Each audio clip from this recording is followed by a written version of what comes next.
ஆண்டவருடைய சமூகத்தில் வரும்போது எப்படி வரணும்னா ஒன்று புரிஞ்சுக்க. ஒரு ரோபோட் இருக்கு, ஒரு சிஸ்டம் இருக்கு. அந்த சிஸ்டம், அந்த ரோபோட் நீங்க சொன்னது, நீங்க நினைவில் வைத்தது அது மேல ஸ்டோர் பண்ணி வச்சிருப்பீங்க. நீங்க அதை ஆக்டிவ் பண்ணாதான் அது ஆக்டிவ் ஆகும். அதை தவிர வேற எதுவும் அது செய்யாது. அதை தவிர, ஏன்னா உருவாக்கினது யாரு? நீங்க. அப்போ உங்களை மீறி ஒரு காரியமும் அது செய்யாது. நீங்க அதை ஆக்டிவ் பண்ணாதான் அது ஆக்டிவ் ஆகும். நீங்க அதை ஸ்டாப் பண்ணா அது ஸ்டாப் ஆயிடும். அதே போலதான் ஆண்டவருடைய சமூகத்துல வரும்போது பின்னாடி நடந்ததெல்லாம் டெலீட் பண்ணிடணும், முன்னாடி நடக்க போறதையும் டெலீட் பண்ணிடணும். வெறுமையா நிற்கணும். உன் இருதயம், உன் சிந்தையும் வெறுமையா இருக்கணும். ஒரு குழந்தை போல வந்து நிற்கணும். பின்னாடி நடந்ததை வச்சு ஜெபம் பண்ணிட்டு இருக்க கூடாது. முன்னாடி என்ன வரப்போவது பயந்து ஜெபம் பண்ணக்கூடாது. டெலீட் பண்ணிட்டு அவருடைய மகிமையிலே சந்தோஷப்பட வேண்டும். அவருடைய மகிமையிலே சந்தோஷப்பட வேண்டும். அவர் எப்போதும் நம்மளை சுற்றிலும் நெருக்கி கொண்டிருக்கிறார். அவர் எப்போதும் நம்மளோடு கூட தான் இருக்கிறார். வருகிற காரியமும் நடந்து முடிந்த காரியமும் நினைவில் வைத்திருப்பவன் மனுஷனின் மாம்சத்தின் வாழ்கிறவன். அவைகளை எடுத்து போட்டுட்டு தேவ சமூகத்தில் நிற்கும் போது வெறுமையா நிற்கணும். எப்படி நிற்கணும்? வெறுமையா நிற்கணும். அப்பதான் தேவனுடைய வார்த்தை நம்ம காதல விடும். இல்லைன்னா இரைச்சலின் சத்தம், அலைகளின் சத்தம், பாடுகளின் சத்தம், கவலைகளின் சத்தம், இவை எல்லாம் தான் உனக்கு கேட்டுக்கிட்டே இருக்கும். கர்த்தருடைய சத்தம் கேட்காது. அல்லேலூயா. கர்த்தருடைய சத்தம் கேட்கணும்னா உனக்குள்ளே அலை மோதி கொண்டிருக்கிற எல்லாத்தையும் டெலீட் பண்ணு. அவர் சமூகத்துல உட்காரும் போது வெறுமையாய் வந்து உட்காரு. புதிதாய் பிறந்தவனை போல உட்காரு. தகப்பன் உன்னை வழி நடத்துவார். தகப்பன் உன்னை காத்துக் கொள்வார். தகப்பன் உன்னை பெரிய ஜாதியாய் மாற்றுவார். அல்லேலூயா, அல்லேலூயா. சத்தமா சொல்லுங்க. யாக்கோபுக்கு ஆண்டவர் வாக்கு தத்தங்களை கொடுக்கிறார். யாக்கோபுக்கு வாக்கு தத்தங்களை கொடுக்கிறார். அது எந்த சூழ்நிலையில கொடுக்கிறார்? யாக்கோபுக்கு, யாக்கோபானவன் தன் சகோதரனுக்கு விரோதமா செய்யப்பட்ட காரியங்களை ஒரு நாள் சந்திக்கிற நேரம் வரும்போது அவன் முரடன். சகோதரன் ஏசா என்ன பண்றான்? முரடன், பயங்கரமான பலசாலி, எடுத்தவனே அடிச்சுடுவான். அப்படியாப்பட்ட முரடனுக்கு நான் விரோதமான காரியத்தை செய்துட்டேனே சொல்லி யாக்கோபு கவலைப்பட்டிருக்கும் போது நாளை தினத்துல அவன் சந்திக்க போகிறான் என்ற செய்தி வருகிறது. உன்னை பார்க்க வருகிறேன். யார? தன் சகோதரனை ஏசா சொல்லி அனுப்புறான். அவனை பார்க்க வருகிறேன். யாக்கோபின் இடத்துல வருது மெசேஜ். அவன் ஒன்னு, ஐயோ அவன் வந்தா என்ன பண்ணுவான்? என்னை சாகடித்திடுவானே. என்ன பண்ணுவான்?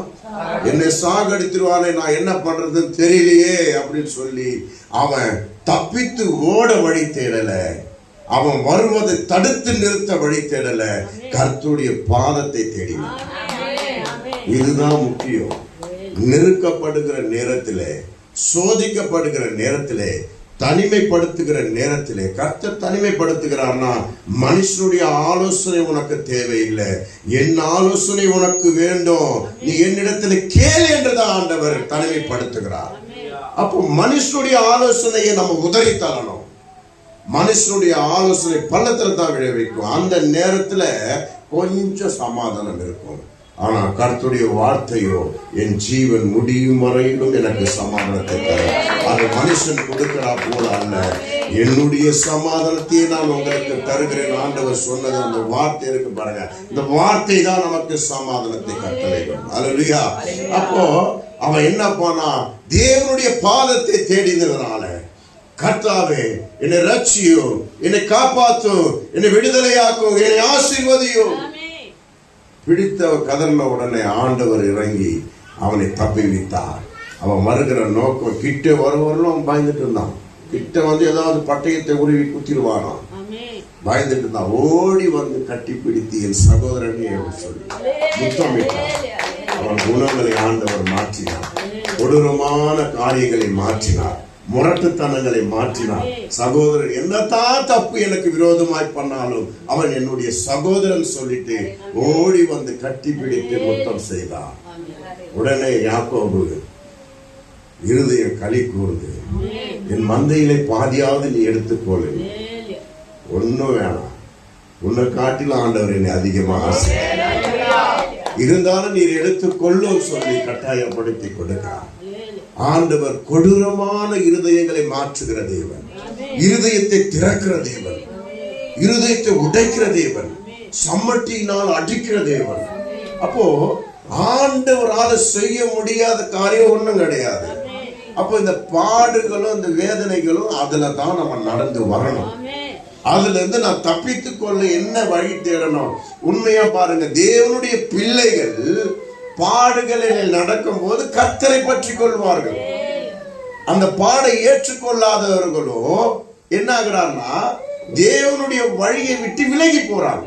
எனக்கு இந்த வேணாம், எனக்கு இந்த பாடு வேணாம், நான் வழியை விட்டு விலகி போயிடுறேன், நான் சந்தோஷமா இருக்க போறேன் அப்படின்னு சொல்லி தேவனுடைய வழியை விட்டு விலகி போறவர்களா இருக்கிறாங்க. ஆனா தேவனுக்குரிய பிள்ளைகள் எப்படி இருக்காங்கன்னா, அந்த வழியில தான் இருப்பாங்க. அந்த வழியில தான் எத்தனை மனுஷர்கள் எதிர்த்து வந்தாலும், யார் என் மேல் பழி போட்டாலும், யார் என்னை தூஷணமாய் பேசினாலும், யார் எனக்காக சூழ்ச்சிகள் வலை விரித்தாலும் நான் அங்கதான் நிற்பேன். கர்த்தர் என்னிடத்திலிருந்து செய்கிற அற்புதங்கள் அடையாளங்கள் பயங்கரமா இருக்கும் சொல்லி கர்த்தரை பற்றி கொண்டு நிற்பான். அதை விட்டு தப்பித்து ஓடி வந்து பார்க்கிறவன் அவன் தேவனுக்குள்ள இருக்கிற ஆளே அல்ல. இந்த உலகத்திற்குரிய ஆட்கள், இந்த உலகத்திற்குரிய அவங்க மாம்சத்தின்படி வாழ்கிறவர்கள். எனக்கு ஏன் இவ்வளவு கஷ்டம், நான் சந்தோஷமா இருக்கணுமா, நான் அப்படி இருக்க வேணாமா அப்படின்னு சொல்லிட்டு அந்த கஷ்டத்தை விட்டு அந்த குறுகலான பாதையை ஏற்றுக்கொள்ள மனசு இல்லாத அவங்க விசாலமான பாதைக்கு வந்துடுவாங்க. ஏன் கிறிஸ்தவ ஜனங்க எல்லாத்தையும் இந்த உலகத்தை ஆதாயப்படுத்தி வாழ முடியாதா? இந்த உலகத்துல என்னென்ன இருக்கு எல்லாவற்றையும் அனுபவிக்க முடியாதா? அவை எல்லாம் என் கர்த்தருக்கு நலமானதா இல்லை, அவை எல்லாம் என் தேவனுக்கு நலமானதா இல்லை. அதை என்னை தீட்டுப்படுத்துகிறதா இருக்கு, என் இருதயத்தை சஞ்சலப்படுத்துகிறதா இருக்கு. ஆனாலும் இதுதான் வழின்னு சொல்லும் போது அந்த வழியில உறுதியா நிக்கிறது தான், தேவனுடைய பாதத்தை பிடிக்கிறது தான் அது கர்த்தருடைய கிருபை. அல்லேலூயா, அல்லேலூயா. இதுல